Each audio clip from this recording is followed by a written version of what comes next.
जय हिंद। हम आपको पिछले क्लास में ये बताए थे कि हमें संविधान कौन कौन सी समानता का अधिकार देता है, लेकिन आज हम थोड़ा सा उससे इम्पोर्टेंट चीज़ की चर्चा करेंगे कि हमें कौन कौन सा स्वतंत्रता है, कौन कौन सी हमें आज़ादी है। तो हम आपको मूल अधिकार यानी फंडामेंटल राइट समझा दिए थे इससे पहले के क्लास में। भाग 3 चल रहा था जिसमें अनुच्छेद 12 से 35 तक है। इसको कई कैटेगरी में बांटा गया है, 12 से 35 वाली चीज़ों को इसे टोटल 6 कैटेगरी में बांटा गया है। तो जो सबसे पहली कैटेगरी है 6 प्रकार में से पहली प्रकार का नाम है समानता का अधिकार, राइट टू इक्वलिटी। ये कहाँ से है भाई? तो 14 से 18 तक है। तो ये तो हम आपको कंप्लीट बता दिए हैं। अब बताते हैं आपको स्वतंत्रता का अधिकार कि हमें कौन कौन सी आज़ादी है, और ये आपको जानना बहुत जरूरी है कि आपको आखिर अधिकार कौन है और कैसे सुप्रीम कोर्ट के मुख्य न्यायाधीश को चैलेंज करने के बावजूद भी सुप्रीम कोर्ट के वकील प्रशांत भूषण केवल 1 रुपये का जुर्माना का शिकार हुए, जबकि उनके पीछे 5-5 जज पड़े हुए थे। तो क्योंकि उन्हें अपनी स्वतंत्रता का अधिकार पता था। तो ये बहुत इंपॉर्टेंट है, इसकी चर्चा करते हैं। स्वतंत्रता का अधिकार ये कहां से कहां तक है? तो ये आपका अनुच्छेद 19 से लेके 22 तक है। तो पहले हम चर्चा करते हैं अनुच्छेद 19, आर्टिकल 19। इसे हम लोग संविधान की रीढ़ कहते हैं, बैकबोन ऑफ कॉन्स्टिट्यूशन। जबकि कहेगा संविधान की आत्मा किसे कहते हैं, तो फिर वो आर्टिकल 32 हो जाएगा। और किस भाग को आत्मा कहते हैं? तो जब अनुच्छेद की बात करेगा तो 32, और भाग की बात करता है तो फिर प्रस्तावना हो जाता है। संविधान की कुंजी किसे कहते हैं? तो वो प्रियम्बल को कहते हैं। ये आगे चर्चा करते रहेंगे। तो अनुच्छेद जो 19 है ये हमारे संविधान का बैकबोन है। तो सोच सकते हैं कितना इंपॉर्टेंट है। अब इसमें टोटल पहले 7 प्रकार के राइट्स दिए गए थे, अभी केवल 6 हैं। तो हम इन 6 की चर्चा करते हैं, जिसमें सबसे महत्वपूर्ण है अभिव्यक्ति की स्वतंत्रता। हमें अभिव्यक्ति की आज़ादी है, यानी एक्सप्रेशन की आज़ादी है। तो अभिव्यक्ति का मतलब क्या होता है? हम जो चाह रहे हैं बोलना वो आपको दिखा सके। अब कैसे? जैसे मान लीजिए इंडिया मैच जीत गए तो लोग झंडा लहराने लगते हैं। तो इसी के अंतर्गत माना जाता है कि आपको झंडा लहराने की आज़ादी, आप झंडा लहरा सकते हैं। अब मान लीजिए किसी नेताजी का काम पसंद नहीं आ रहा, उनका पुतला फूंक दिए, हम ले बोले भाई साहब मुर्दाबाद, पुतला फूंक दिए, तब थोड़ी ना नेता को फूंक दिए, हम तो उस नेता का फोटो फूंके हैं। तो आप अपने विरोध को अभिव्यक्त करने के लिए, एक्सप्रेस करने के लिए उसका पुतला फूंकते हैं, कोई दिक्कत नहीं है। तो ये पुतला फूंकने की भी आज़ादी जो है वो अनुच्छेद यही देता है। कौन सा? 19 का फर्स्ट आर्टिकल देता है। इसमें कहा गया है कि हमें बोलने की आज़ादी है। तो आप बताइए, जब हमें बोलने की आज़ादी है तो इसी में ना छुपा होगा कि हमें पूछने की भी आज़ादी है। अगर हम बोलते हैं तो पूछेंगे तो वो भी बोलेगा, तो दोनों बतिया तो एक है। अगर हम बोल रहे हैं, किसी सवाल पूछ रहे हैं, बोल रहे हैं, कौन सी आंसर होगा? अगर वो आंसर दिया तो मेरे हिसाब से तो आंसर है, लेकिन उसके हिसाब से तो बोल रहा है। तो इसमें बोलने की आज़ादी है, साथ ही साथ पूछने की आज़ादी है। इसलिए 2005 में RTI लाया गया, राइट टू इंफॉर्मेशन। आप पूछ सकते हैं। इसमें बोलने की स्वतंत्रता है। इसी में मौन धारण करने की स्वतंत्रता है। मतलब अगर हम चाहेंगे तो मौन धारण कर सकते हैं। जैसे कि किसी व्यक्ति की मृत्यु हो जाती है, जैसे हमारे राष्ट्रपति, पूर्व राष्ट्रपति प्रणब मुखर्जी, तो मौन व्रत आदमी रख के एक ठो अभिव्यक्ति दिखाता है कि नहीं, हमारे एक बहुत ही पूज्य व्यक्ति चले गए। जैसे अटल बिहारी वाजपेयी, APJ अब्दुल कलाम, ये लोग जो एक महापुरुष जन्म लिए इस देश में, अगर वो छोड़ के जाते हैं इस दुनिया को, तो हम क्या मौन रख के 2 मिनट क्या हम देना चाहते हैं? क्या उनको मौन रख देने से वापस तो नहीं आ जाएंगे, लेकिन हमारी एक श्रद्धा है, हम दिखाना चाहते हैं कि हमें आपसे लगाव है, तो हम मौन रखते हैं। तो इसमें मौन रखने की आज़ादी है। इसी में कहा गया है कि मीडिया की भी स्वतंत्रता है। मीडिया भी चाहे तो जो बोल सकती है, लेकिन हाँ, आप दायरे में रह के बोलेंगे। आपको जहां आज़ादी दी गई है वहीं कहा गया है कि आप किसी को ठेस नहीं पहुंचाएंगे अपनी बातों से। तो मीडिया की भी स्वतंत्रता है। इसी स्वतंत्रता का फायदा उठाकर आज मीडिया जो है वो देश को चौपट कर रहा है। अगर आप मीडिया का फिलहाल का रूप देखेंगे तो सुशांत सिंह राजपूत, देखिए सुशांत सिंह राजपूत जी जो थे वो नेपोटिज्म के खिलाफ उठ के बहुत आगे आए थे। बहुत लोग को लगता है नेपोटिज्म क्या है? देखिए, इसका मतलब होता है पक्षपात या भाई भतीजावाद। ये फिल्म इंडस्ट्री में बहुत ही ज्यादा होता है। जैसे श्रीदेवी तो रही नहीं, लेकिन हम कंफर्म कहते हैं कि उनकी बेटी हीरोइन हो जाएंगी। शाहरुख खान का बेटा हीरो हो जाएगा। जैकी श्रॉफ का बेटा हीरो हो ही गया। क्या नाम है उनका? कौन सा श्रॉफ? टाइगर श्रॉफ। ये क्या है? भाई भतीजावाद। इंडियन फिल्म इंडस्ट्री जो है हॉलीवुड ना, ये क्या है? हॉलीवुड नहीं, बॉलीवुड। तो ये क्या चीज है? ये एक भाई भतीजा, यानी अगर किसी के बाबा या दादाजी अगर कुछ भी हीरो है ना, तो उनको हीरो होना फिक्स है। आप इसका एकदम अच्छा एग्जांपल समझिए। एक क्रिकेटर विराट कोहली ने शादी किया अनुष्का शर्मा से। अनुष्का शर्मा हीरोइन है, अब इनसे जो लड़का पैदा होगा, मान लीजिए कि वो बेटा पैदा हुआ सपोज, अब वो बेटा चाहेगा कि हम पिता की तरह क्रिकेटर बने, तो कंफर्म नहीं है बन पाएगा, क्योंकि अगर उसमें योग्यता है तभी वो भारतीय क्रिकेटर इंडस्ट्रीज में आ पाएगा। लेकिन अगर वो क्रिकेटर नहीं बन पाया ना, तो हम आपको 110% गारंटी देते हैं कि उनकी जो मम्मी है अनुष्का शर्मा, उसको तो हीरो बना ही देंगी। ये होता है नेपोटिज्म, यानी अगर आपका बॉलीवुड में पहुंच है तो आप हीरो बनना फिक्स है, नहीं तो लात जूता खाते रहिए। ऐसे नेपोटिज्म के खिलाफ हमारे सुशांत सिंह राजपूत बढ़ चढ़ के हिस्सा लिए और एक मुकाम तक पहुंचे।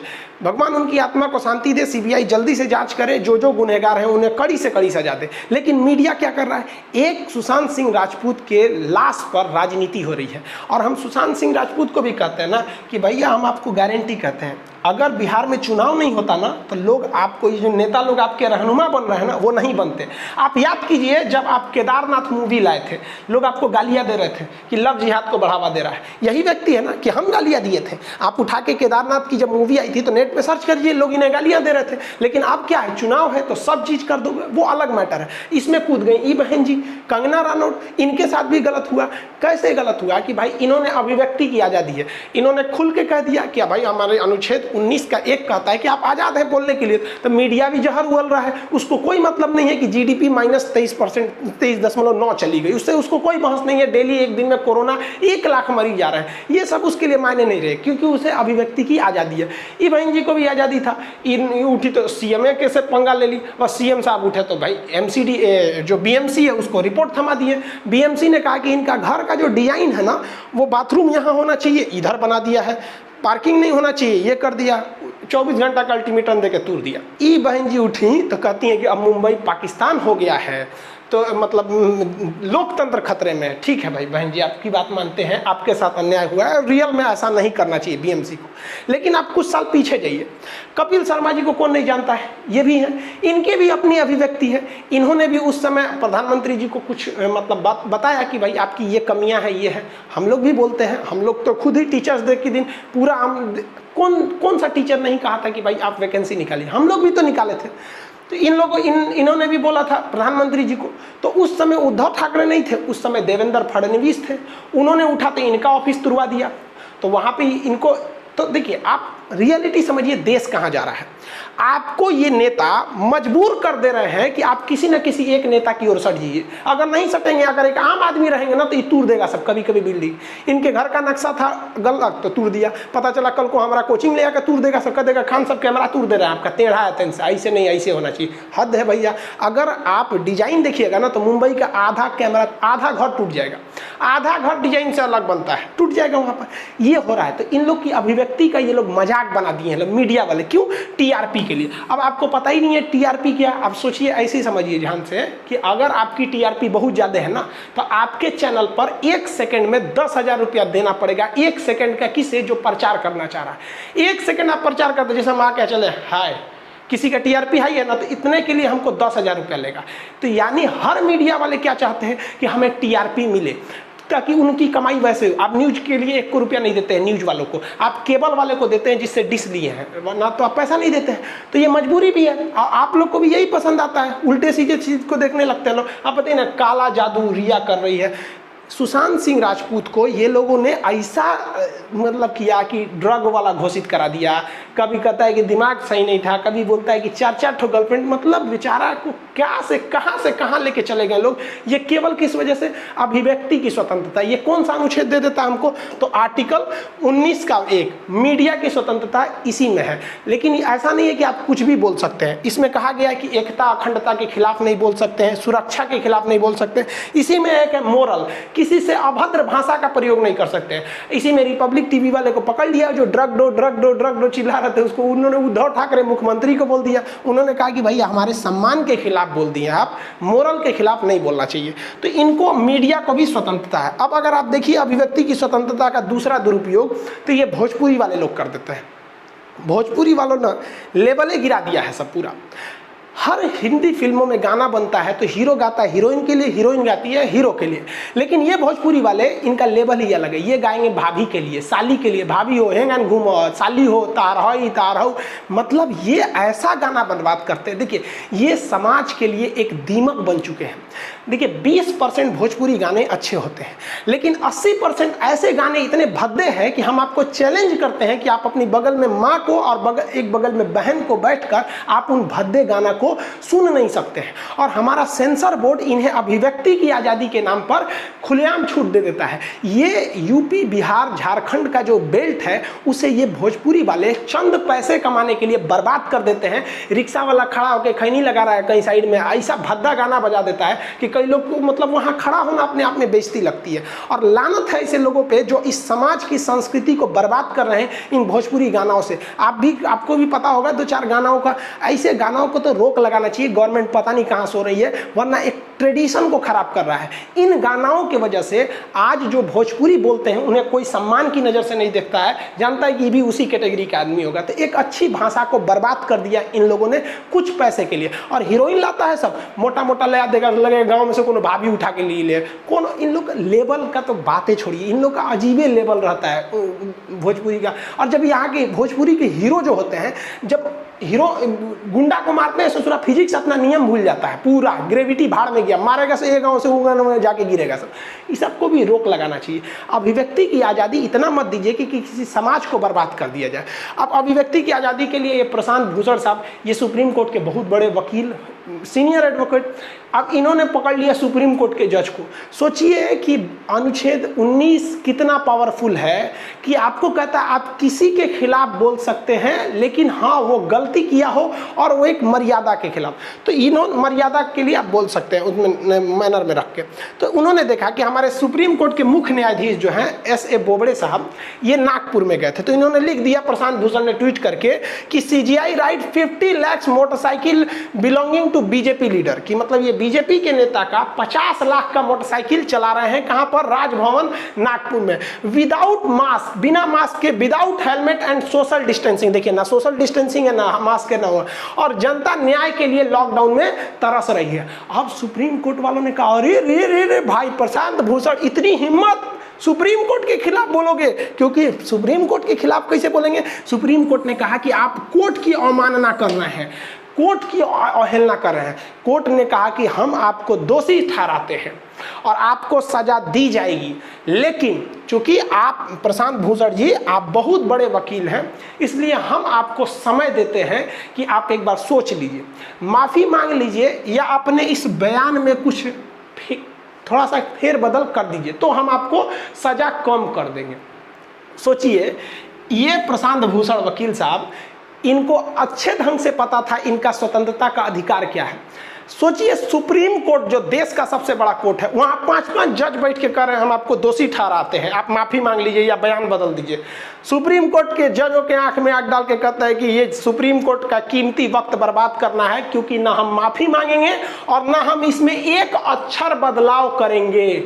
सोचिए, पूरी दुनिया हिल गई थी कि आखिर सुप्रीम कोर्ट का फैसला क्या आएगा, और सुप्रीम कोर्ट इस फैसले में मतलब क्या कहा, सांप छुछुंदर का हाल हो गया। बाद में सुप्रीम कोर्ट अपनी इज्जत बचाने के लिए प्रशांत भूषण सर पे 1 रुपया का जुर्माना लगाया, 1 रुपया बस। सैल्यूट करते हैं हम आपको सर, सैल्यूट। यहाँ पर इतने बेहतरीन इन्होंने काम किया था। और आपको याद होगा कि जो 2017 में स्टूडेंट्स का प्रोटेस्ट था, तो ये अपने पैदल चल के गए थे स्टूडेंट्स के लिए। ये ऐसे वकील हैं, ये जनता के लिए बहुत मतलब भलाई का काम करते हैं, RTI वगैरह करते हैं। हम तो आपको कहते हैं सर एक बार इन सब के खिलाफ भी एक्शन लीजिए, ये सब बर्बाद कर रहा है सर, एक संस्कृति को, एक पूरा कल्चर को बर्बाद कर रहा है सर भोजपुरी वाला। सब गाना बजाइए, असभ्य नहीं होना चाहिए।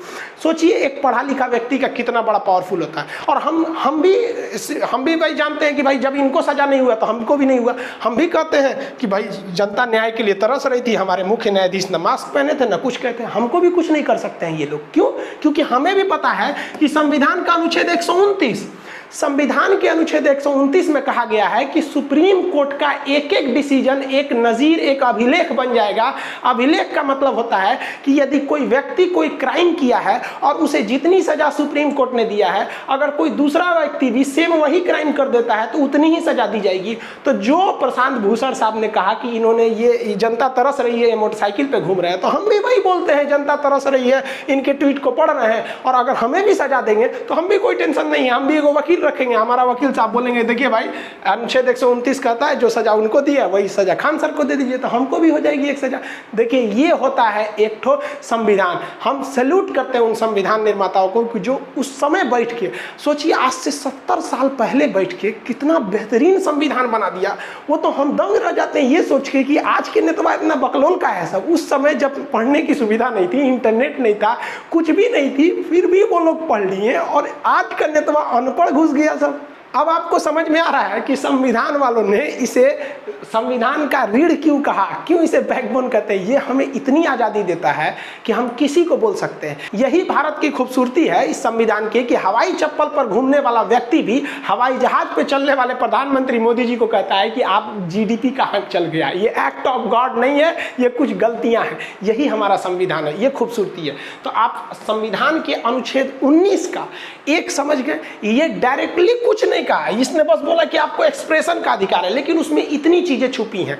यानी सिंपल भाषा में कहें तो एक कहता है कि बोलने की स्वतंत्रता, आप कुछ भी बोल सकते हैं। दो कहता है कि अगर आप अच्छा बोलेंगे तो लोगों को आपको बातें सुनने में अच्छा लगेगा, लोग आपसे सुनने आएंगे, तो आप सभा कर सकते हैं, असेंबली कर सकते हैं। तो एक में क्या है, बोलने की स्वतंत्रता, अच्छा बोलेंगे तो सभा कर लीजिए। कितना बेहतरीन ढंग से संविधान को सजाया गया है। इसके सजाने की जिम्मेदारी जो दी गई थी भीमराव अंबेडकर को दी गई थी। देखिए कितना बेहतरीन समझाया। पहला में 19 के पहला में बोला बोलने की स्वतंत्रता, 2 में बोला सभा करने की। अगर सभा में लोग आपसे जुड़ गए तो आप उनसे मिलकर एक संगठन बना लीजिए, आराम से एक आप एसोसिएशन संगठन बना सकते हैं। तो संगठन डायरेक्ट थोड़े बन जाता है, संगठन बनाने के लिए पहले बोलना पड़ता है, फिर आके 1-2 बार सभाएं करनी पड़ती हैं, मीटिंग करनी पड़ती है, उसके बाद में संगठन करना पड़ता है। तो आप संगठन बना सकते हैं, समझ गया कि नहीं है। लेकिन ऐसा कोई, देखिए संगठन आपको याद रखे एकता और अखंडता को तोड़ने के लिए नहीं होना चाहिए। आप देश की इंटीग्रिटी और सॉवरेनिटी से नहीं खेल सकते हैं। अब पता चला हमें वो संगठन बना दिए जिसका काम है कि देश पे बम चलाओ, मार देगा, सुप्रीम कोर्ट कहेगा भाग यहाँ से, खाली ये पढ़ा है, नहीं पढ़ा है, ये कहता है कि ये सब नहीं कर सकते।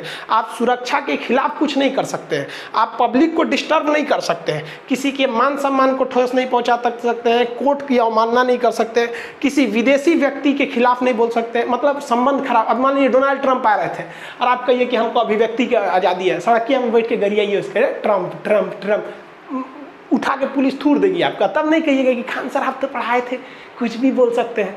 समझा गया ना कि कुछ ये ध्यान रखेंगे, ये सब चीज़ें नहीं होनी चाहिए। अब आते हैं 4 में।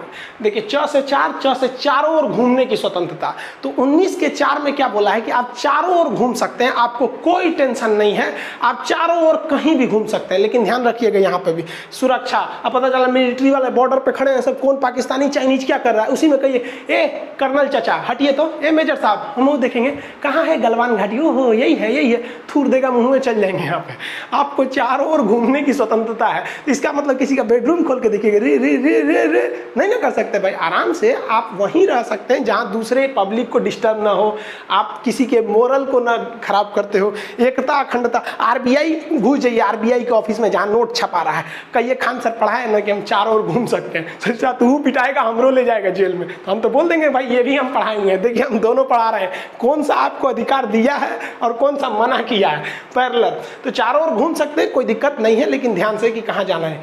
अब मान लीजिए कि आप चारों ओर घूम रहे हैं, घूमते घूमते दिल्ली पहुंचे, तो आपका मन कर रहा है दिल्ली में हम कुछ दिन तक निवास कर जाएं, तो 2 महीना रुकिए, 6 महीना रुकिए, कोई दिक्कत नहीं है। मन किया कि नहीं हम दिल्ली में बस जाएं, तो बस जाइए, कोई दिक्कत नहीं है। पहले ये रिस्ट्रिक्शन था कश्मीर में कि नहीं बस सकते हैं, अब वो भी खत्म हो गया है। कितना बेहतरीन सजाया, जरा देखिए। 1 में बोला बोलने की स्वतंत्रता, 2 में बोला सभा करिए, 3 में कहा संगठन कीजिए, 4 में चारों ओर घूमिए, घूमते में कहीं अच्छा लगा तो 5 में बस जाइए। अब ये बताइए बस जाएंगे कहीं पे तो बसने के लिए कौन चीज, सड़क के किनारे नहीं ना रहिएगा, संपत्ति खरीदिएगा कि नहीं, घर द्वार। तो 6 में बोला है संपत्ति का अधिकार है आपको, आप संपत्ति खरीद सकते हैं। अब घर द्वार तो बन गया, खाए पिएंगे कौन चीज, तो 7 में बोला है, 19 के 7 में, कि आप कोई भी व्यवसाय या प्रोफेशन कर सकते हैं। आप दुकान खोल सकते हैं, मन करे तो ऑटो चला सकते हैं, या कोई मॉल खोल लीजिए, शॉपिंग मॉल खोल लीजिए, स्कूल खोलिए, किराना के दुकान खोलिए, हमारी तरह आके पढ़ाइए, कुछ भी कीजिए। आप व्यवसाय कुछ भी कर सकते हैं अपने जीवन यापन करने के लिए। अब पता चला हम व्यवसाय कर ले कि देख भैया किस तरह से तुम नक्सलाइट बन सकते हो, किस तरह से ये बन सकते हो, तो भाई वो सुरक्षा के लिए खतरा है, देश की एकता अखंडता के लिए खतरा है, ये सब हम नहीं कर सकते हैं। पता चला कि आदमी कहता है कि देखो देखो कैसे कैसे किसी की जान लिया जाता है, तो ये सब नहीं ना कर सकते भाई, यहाँ रोक लगाया गया।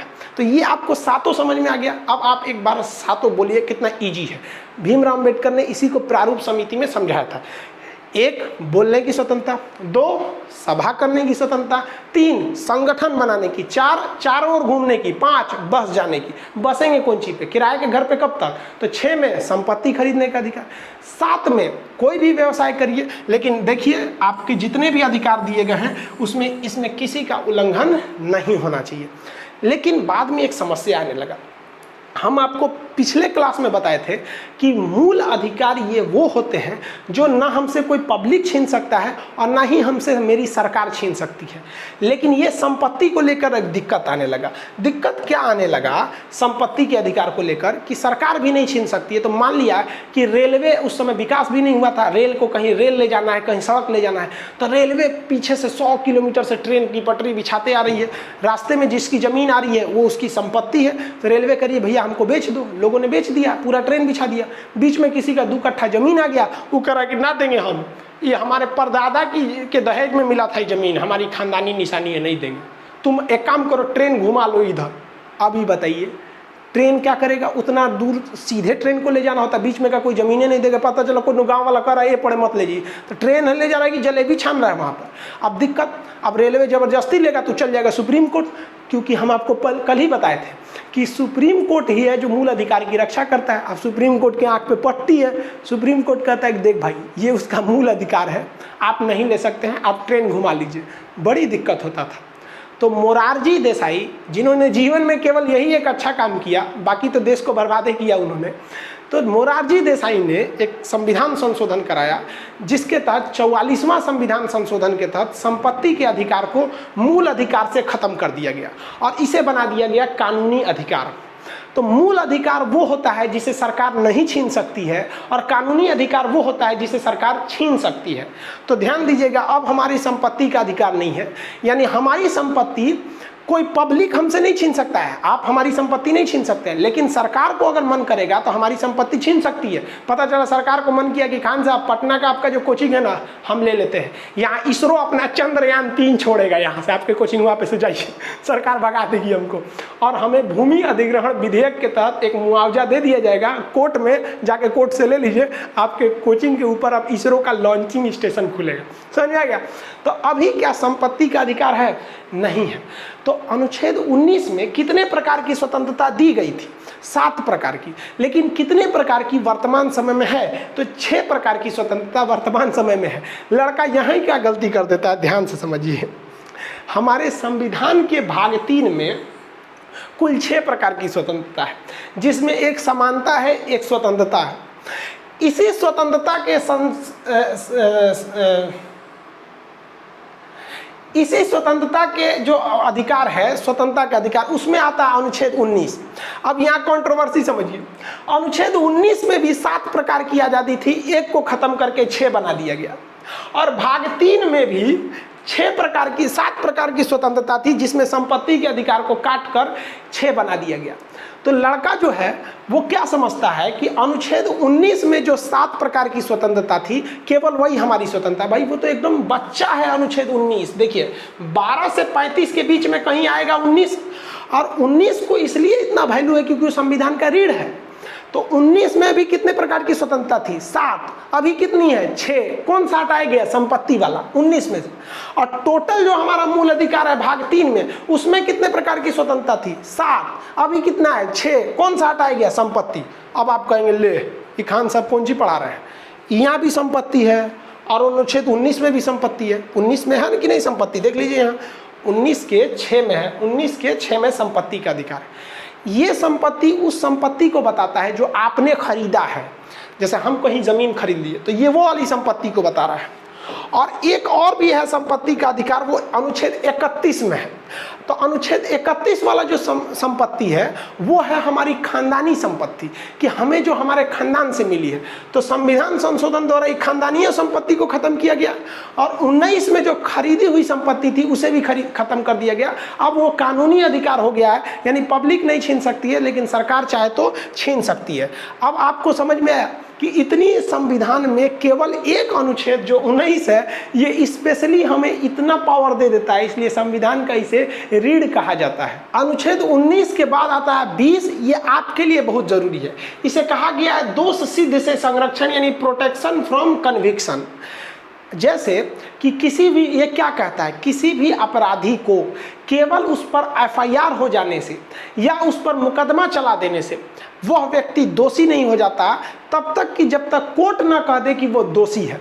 ये बात सही भी है। यहाँ कोई किसी पे एफआईआर लिखवा देता है, बिहार में तो ये बहुत ज़्यादा होता है। देखता है किसी लड़का का नौकरी हो गया ना तो पड़ोसी वाला उसे झगड़ा करके एफआईआर लिखवा देता है कि हमारी बेटी को छेड़ रहा था, ले उसका करियर खराब करेगा सब। तो ये कहता है कि केवल एफआईआर हो जाने से या मुकदमा चल जाने से आप दोषी नहीं हो जाते।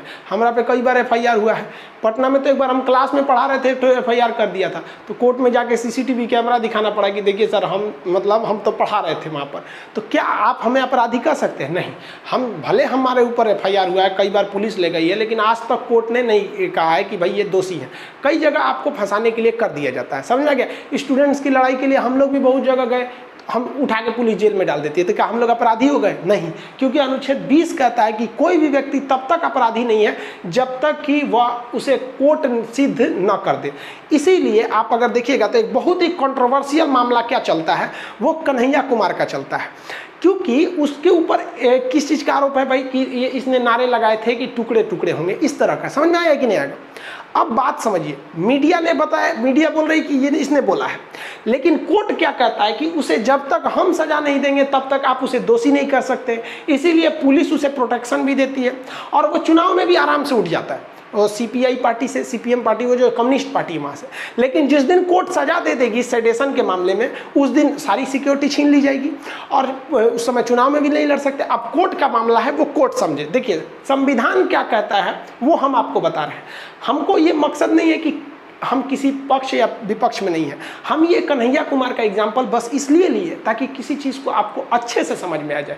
क्योंकि बहुत से स्टूडेंट हमें पूछते हैं कि सर अगर वो देशद्रोही तो उसके पीछे 4 तो पुलिस वाले बॉडीगार्ड क्यों लगते हैं और वो खुलेआम क्यों घूमता है?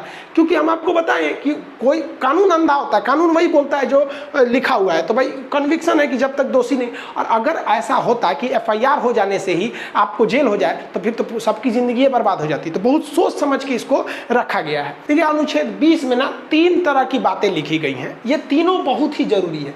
इसमें पहला नंबर ये कहता है कि किसी भी अपराधी को अपराध के समय के कानून के हिसाब से सजा दे सकते हैं, न कि उस अपराध से पहले क्या कानून था और बाद में क्या कानून किया गया। ये अभी आप समझिए। मान लीजिए कि कोई व्यक्ति 2020 में किसी को मारकर हाथ तोड़ देता है और हाथ तोड़ने की सजा किसी की सुप्रीम कोर्ट वर्तमान समय में 1 साल की सजा है, मान लीजिए हाथ तोड़ने की। तो अब वो व्यक्ति को सजा कितनी दी जाएगी?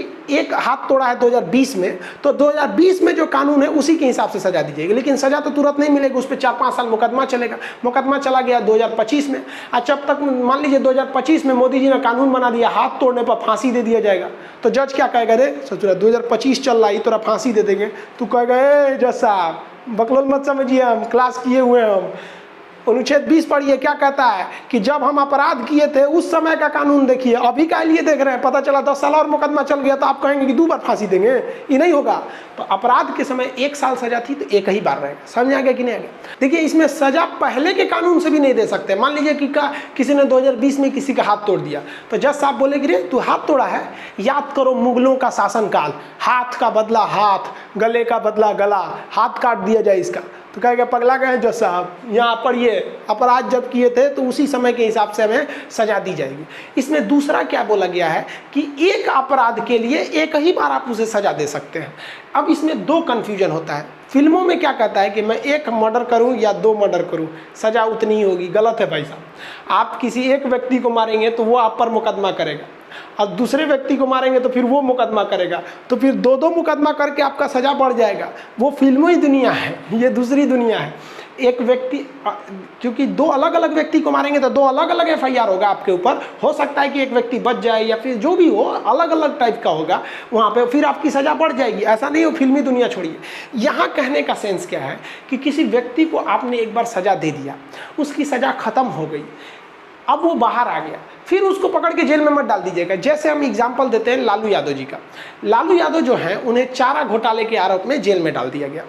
कहा गया कि बहुत पहले कि करोड़ों का चारा आया था, उन्होंने दिखा दिया था मंत्रालय कि ये चारा भेज दिया गया है, मतलब गाय भैंस सूखा क्षेत्र में खाने के लिए। तो CBI ने कहा किस गाड़ी से भेजे हैं, गाड़िया का नंबर देखें, तो गाड़ी का नंबर जो था ना वो मोटरसाइकिल का नंबर था। उन लोग घोटाला में तो लिख दिया जाता है फला गाड़ी से गया है, बस हो गया काम खत्म। और CBI तो पकड़ ली गाड़ी ट्रक का ये नहीं है, मोटरसाइकिल से है, तो इस पर करोड़ों का चारा कैसे चल जाएगा वहाँ पर। तो उन्हें सजा दे दिया गया। अब 2022 में मान लीजिए उनकी सज़ा खत्म हो जाएगी 2021 में, अब वो जेल से बाहर निकल गए। अब 2024 में फिर चुनाव में आ गए कि अब की बार तो हम ही बनेंगे, जीतेंगे हम ही। तब कोर्ट कह गए लालू यादव जी इधर आइए, चारा घोटाला किए थे, फिर जेल में जाइए।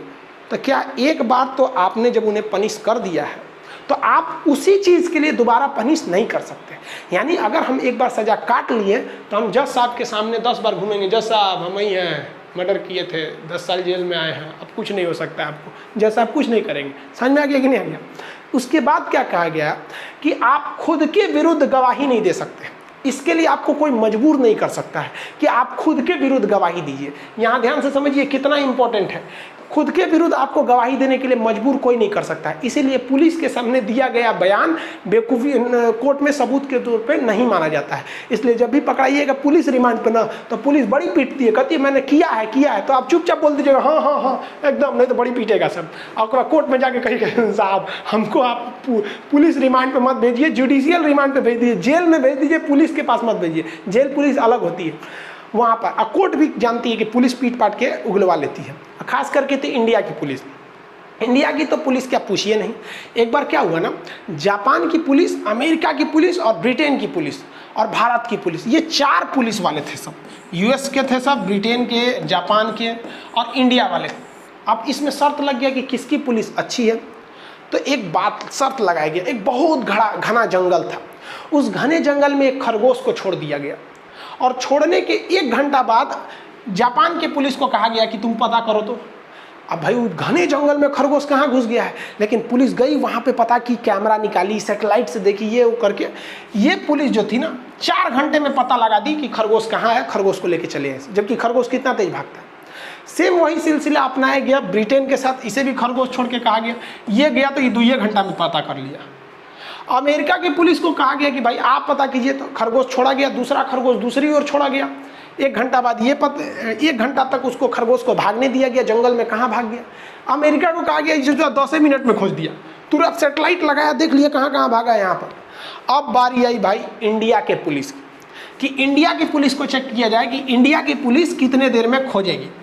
बस अब इंडियन पुलिस के सामने जब मैटर गया, तो जब खरगोश को छोड़ दिया गया 1 घंटा बाद, अब ये 1 घंटा खरगोश अंदर घुस गया, ये घुसे जंगल में कि देखे खरगोश कहाँ है। ससुरा सब ये 1 महीना तक जंगल में से वापस ही नहीं आया सब इंडिया की पुलिस। अब बाकी देश वाले घबरा गए सब कि भाई ये तो जंगल में गए थे सब खरगोश खोजने, 1 महीना हो गया, ये लौटे क्यों नहीं सब, इन सबको कोई शेर भालू तो नहीं खा गया। अब इंडिया की पुलिस को खोजने के लिए बाकी देशों की पुलिस आई, तो उन्होंने देखा कि घने जंगल में बांस में इस तरह लगा के और इसमें एक सुअर लटकाए थे सब। इंडिया के पुलिस वाले सुअर लटका दिए थे सब, और बांस लेकर 1 महीना से इस सुअर को बेरहमी से पीट रहे थे सब। 2 ठो मिल के पीट रहा था, और 1 ठो कह रहा था सुअर से कि बोलो बोलो कि मैं ही खरगोश हूँ, मैं सुअर नहीं मैं खरगोश हूँ। इसी से उगलवा रहे थे सब मैं खरगोश हूँ। ये है इंडिया की पुलिस। बाहर में गया सबूत ससुरा इतना ना मार दो कि लोग कहते हैं यार इससे तो अच्छा 2 साल सजे रह जाएगा। इसीलिए संविधान में कहा गया है कि आप अपने विरुद्ध गवाही नहीं दे सकते हैं। आपको अपने विरुद्ध गवाही देने के लिए मजबूर नहीं किया जा सकता है। ये हमारे संविधान का अनुच्छेद 20 है। और राष्ट्रपति से कहा गया है कि राष्ट्रपति साहब, आपकी बस की बात नहीं है, ना संसद के बस की बात है कि इस पर आप 1 सेकंड के लिए भी रोक लगाइए। ये कभी रुकता ही नहीं है, चाहे आपातकाल हो या कुछ भी हो। तो आप 19 समझे, संविधान का रीढ़ है, तो ये भी बहुत जरूरी है अनुच्छेद 20। इसीलिए इस पर कहा गया है कि आपातकाल हो जाए, दुनिया कहीं भी चली जाए, इसमें आप छेड़छाड़ नहीं कर सकते। अनुच्छेद 21 ये 20 का भाई है।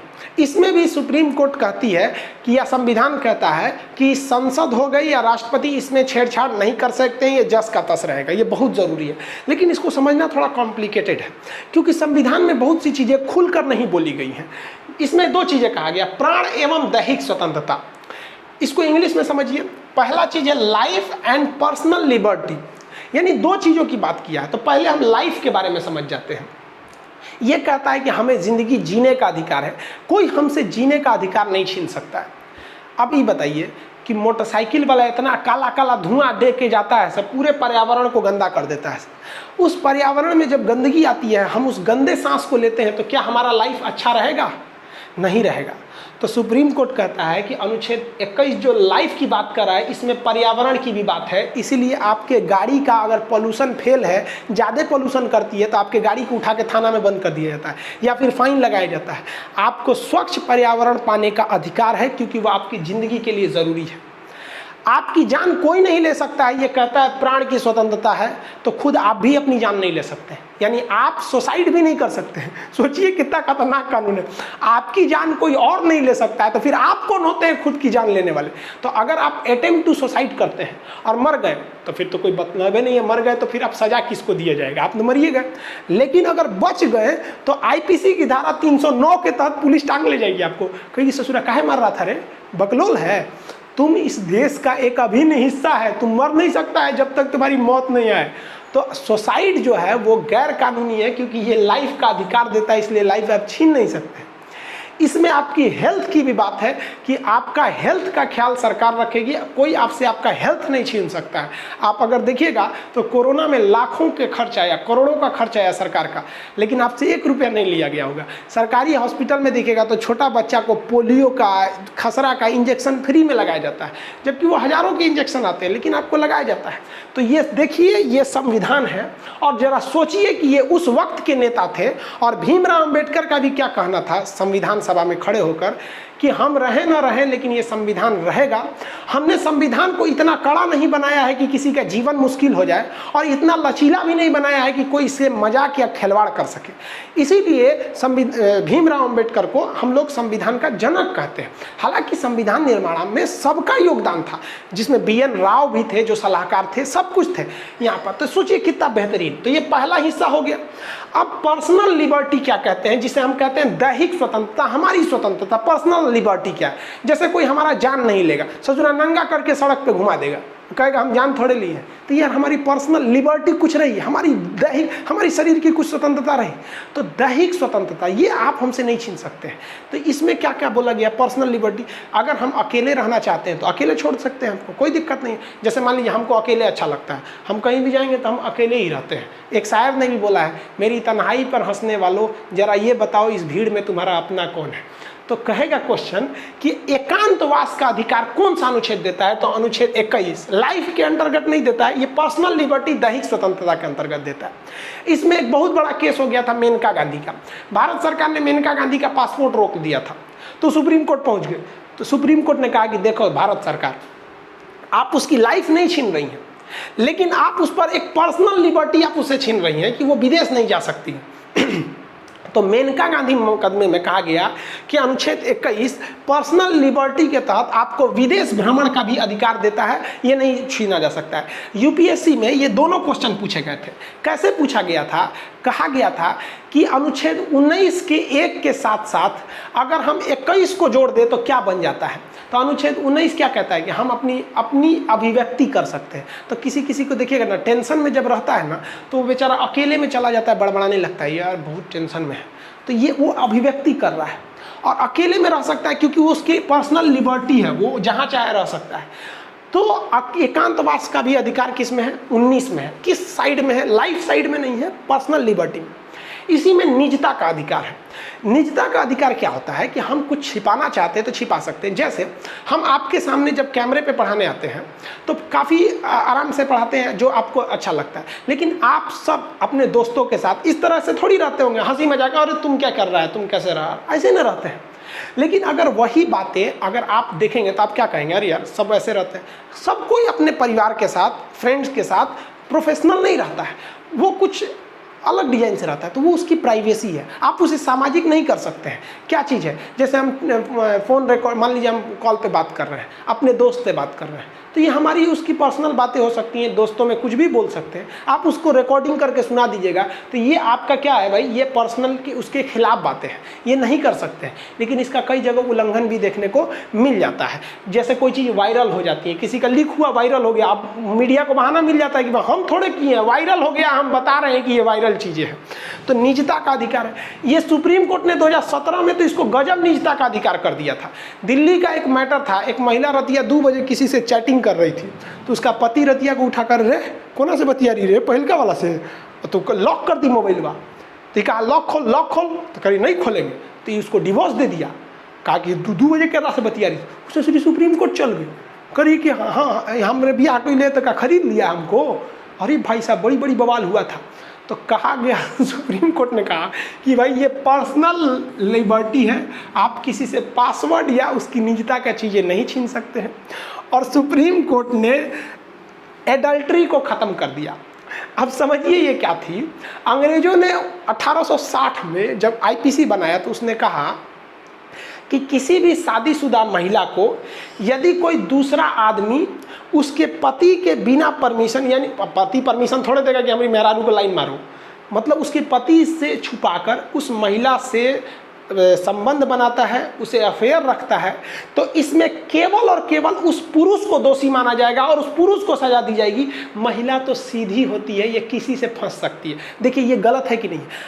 कोई देखिए, अगर 2 लोगों में रिलेशन या फ्रेंडशिप होती है तो दोनों का हाथ है, लेकिन सुप्रीम कोर्ट एक और महिला को छूट दे रहा था। अब पुरुष को कह रहा था कि तू काहे ओकरे मेहरारू को फंसैले है, तो सुप्रीम कोर्ट को तो यह पूछना था कि ते काहे फंसल है ओकरा से, फंसो मत उससे। लेकिन सुप्रीम कोर्ट महिला को छोड़ देता था। और महिलाओं को बहुत जल्दी फुसूल जाती हैं सब, तनी तनी कुछ बात बोल दो। अच्छा आजकल लड़का क्या करता है, थोड़ा थोड़ा बात बोल देता है, कहता है सब कि मुझे तुम्हारा साथ जिंदगी भर नहीं चाहिए, बस जब तक तुम्हारा साथ है तब तक ही जिंदगी चाहिए। लड़की कही oh my God, he is not man, he is God for me, God for me. ससुरा कहीं वो डेमो दे रहा है, डेमो, 1 साल रुक, he will become Yamraj for you. समझ में आया कि लड़कियों को भी समझिए कि लड़की, अरे भाई लड़का को बिलीव करना बेवकूफ़ी है भाई लड़की सबको। अब कौन समझाए सबको, लड़का सब बहुत होशियार होता है। सब शुरुआत में जब डेमो देता है सब बढ़िया बढ़िया बात बोलता है सब, तो औरत सब जो थी सब फंस जाती थी सब, अब दिक्कत हो जाता था। अब सुप्रीम कोर्ट ने कहा कि नहीं, अब आप किसी शादीशुदा महिला से भी आप उसको फंसा सकते हैं, लाइन मार सकते हैं, और आप कोई अपराध नहीं कर रहे हैं। अगर उस महिला का पति आता है हमारे पास कहने कि वो हमारी मेहरारू को फंसा ले ले, तो हम भगा देंगे उसको कि हट, तो मेहरारू तो फसल होगी, यानी अब सब आज़ादी है। देखो सुप्रीम कोर्ट को यहाँ पर। लेकिन इस आधार पर अपनी पत्नी का किसी दूसरे से संबंध के आधार पर अगर वो पति चाहे तो तलाक ले सकता है। अब वो तलाक के लिए कह सकता है कि भाई एडल्ट्री, कहेगा सजा नहीं दीजिएगा ना उसको तो डिवोर्स दे दीजिए, तो जज साहब कहेंगे हाँ तो डिवोर्स दे देंगे हम यहाँ पर। समझ में गया। तो अब एडल्ट्री जो है व्यभिचार, इसे हिंदी में व्यभिचार कहते हैं। व्यभिचार मतलब समझते हैं आवारापंथी। तो अब ये मतलब आईपीसी की धारा 497 को खत्म कर दिया गया है। तो ये समझ रहे हैं आपका अनुच्छेद 21 क्या है, निजता का अधिकार, मतलब प्राइवेसी। अगर हम कुछ छुपाना चाहे तो छुपा सकते हैं। अगर कोई हमारा पासवर्ड मांगेगा तो हम नहीं देंगे, हमसे कोई मजबूर भी नहीं कर सकता है। ये है 21।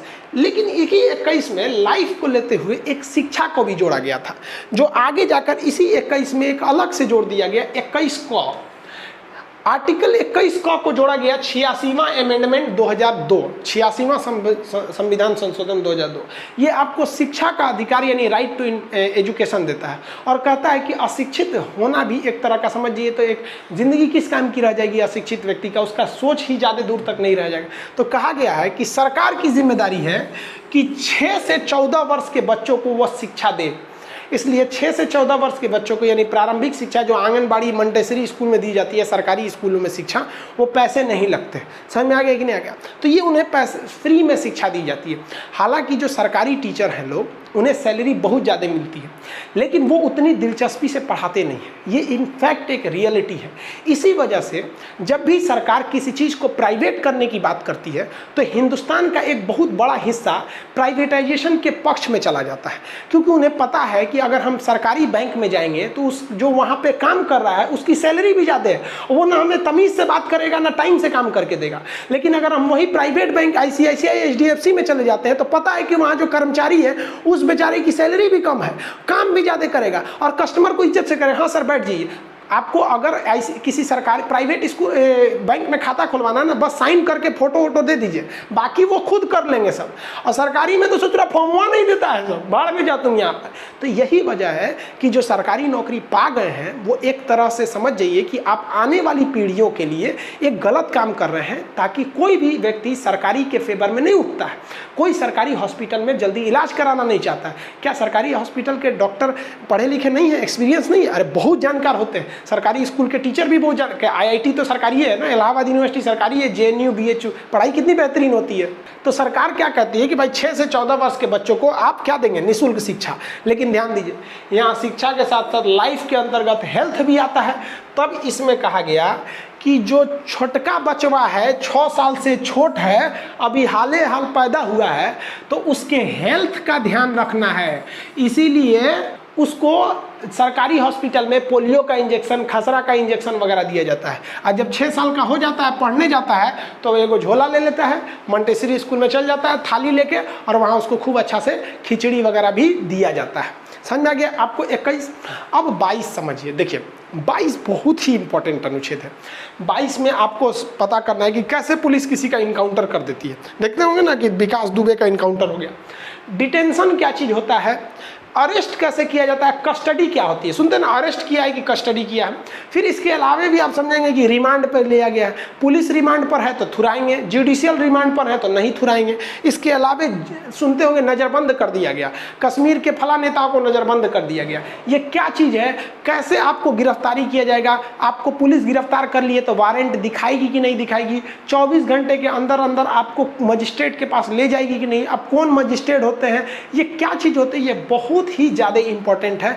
इसी में हम समझते हैं कि मीसा एक्ट क्या होता है, टाडा एक्ट क्या होता है, राष्ट्रीय सुरक्षा कानून जो अभी सबसे खतरनाक रासुका चल रहा है वो क्या चीज़ होता है। तो ये काफ़ी लंबा हो जाएगा, इसके लिए एक सेपरेट वीडियो बनाएंगे। आपको अनुच्छेद 22 के लिए काफ़ी लंबा है और ये वीडियो एप्लीकेशन पर आपको मिलेगा। बाकी आप इसको समझ गए होंगे। ये वाला टॉपिक जो था आपका ये स्वतंत्रता का अधिकार, देखिए ये तो कल ही पढ़ा दिए थे। स्वतंत्रता का अधिकार में 19 से 22 तक था, 19 से 21 पढ़ा दिए, 22 आपको एप्लीकेशन पे पढ़ा देंगे। एप्लीकेशन पे क्लास मंडे टू फ्राइडे ही होगी, सैटरडे संडे उस पर क्लास नहीं होंगे, इसलिए आप लोग टेंशन नहीं लेंगे। मंडे टू फ्राइडे ही एप्लीकेशन पर क्लास होगी। यूट्यूब पर भी क्लास होते रहेंगे, सैटरडे संडे रेगुलर यूट्यूब पर भी होते रहेगा। और एप्लीकेशन पे जो बैच बाई बैच क्लास है वो मंडे टू फ्राइडे ही रहेंगे। तो इसमें केवल बच गया 22, वो उसको पढ़ा देंगे। फिर शोषण के विरुद्ध अधिकार, और जब धार्मिक स्वतंत्रता का अधिकार बताएंगे तब यहाँ सायरा बानो का केस आएगा। फिर 3 तलाक लीगल है या नहीं है, फिर समान सिविल संहिता क्या है, ये सब चीज़ों की चर्चा आगे करेंगे। आई होप आप इसको समझ गए होंगे। मिलेंगे नेक्स्ट क्लास में। जय हिंद।